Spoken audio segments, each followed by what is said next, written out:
Olá pessoal, meu nome é Carlos Augusto Gomide, eu sou pesquisador da Embrapa Gado de Leite e trabalho na parte de manejo de pastagens e avaliação de plantas forrageiras, com foco principalmente na produção de leite. E hoje nós vamos falar um pouquinho sobre a questão da intensificação da produção a pasto, né? Uma alternativa muito para pequenos e médios produtores de intensificar a produção em pequenas áreas. E quando a gente fala em intensificação, obviamente que a gente está reforçando a ideia de eficiência, né? de uso, no caso da forragem produzida a pasto. Né? Como todos sabem, no caso de produção a pasto, o animal é que colhe essa forragem, então a gente tem que ter uma preocupação, além da quantidade de forragem produzida, na qualidade, ou melhor dizendo, na estrutura dessa forragem. Então, buscar maior produção de folha, evitar algum acúmulo de colmo e de material morto, que é muito frequente em gramíneas tropicais, principalmente.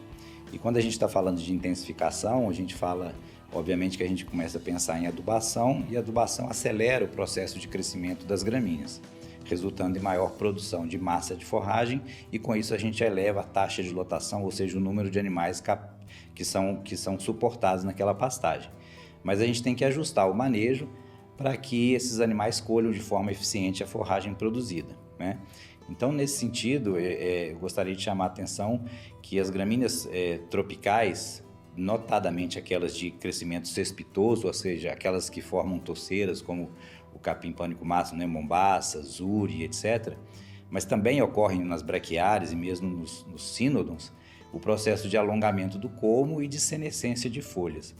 Então, quando a gente trabalha com adubação buscando aumentar a produção de forragem, acelerar o crescimento das nossas forrageiras, a gente tem que estar preparado também para usar essa forrageira um pouco mais cedo do que a gente estava acostumado, principalmente quando a gente está trabalhando aí no período chuvoso, que a gente tem temperatura e tem chuva, né, tem disponibilidade de água, essas plantas vão crescer muito rapidamente.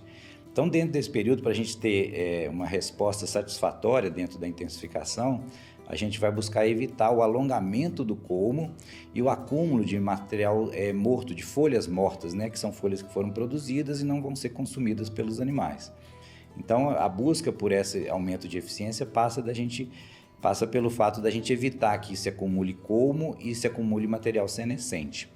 Então, quando o animal entra, por exemplo, num piquete de mombaça, por exemplo, de zuri, e que ele encontra uma estrutura, um pasto mais folhoso, e geralmente esse pasto está um pouco mais baixo, e aí ele consegue colher as folhas de forma mais eficiente, isso se traduz também em maior eficiência de uso da forragem. Então, aquele adubo que foi usado para produzir aquela forragem, encurtar muitas vezes o período de descanso desse pasto, né? Ela vai ser colhida de forma mais eficiente. Ao contrário de que se você errar no manejo, geralmente são gramíneas, né? A gente ouve muitos relatos de produtores com dificuldade de manejo em mombaça, em zuri, porque são gramíneas cespitosas. Quando você erra o manejo, ela fica muito alta, a gente fala que o pasto já está um pouco passado, a gente observa muita sobra de talo, de colmo após o pastejo, os animais têm dificuldade de rebaixar esse pasto. Então, fica uma colheita menos eficiente e muitas vezes uma necessidade do produtor usar roçadas, né, roçadeiras para vir rebaixando esse pasto e condicioná-lo para um próximo ciclo de pastejo. Então, quando a gente ajusta esse manejo, respeitando assim, uma altura de entrada recomendada para cada cultivar, hoje em dia a gente já tem essas recomendações, e buscando rebaixar esse pasto também para um resíduo adequado, a gente geralmente consegue trabalhar sem a necessidade dessas roçadas e garantindo uma maior eficiência de colheita, consequentemente uma maior eficiência do adubo que a gente utilizou, né? Então, para pequenos produtores é uma alternativa a gente produzir mais leite por área.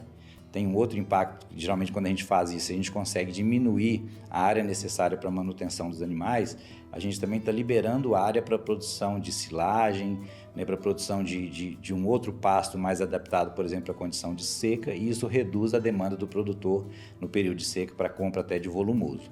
Tá?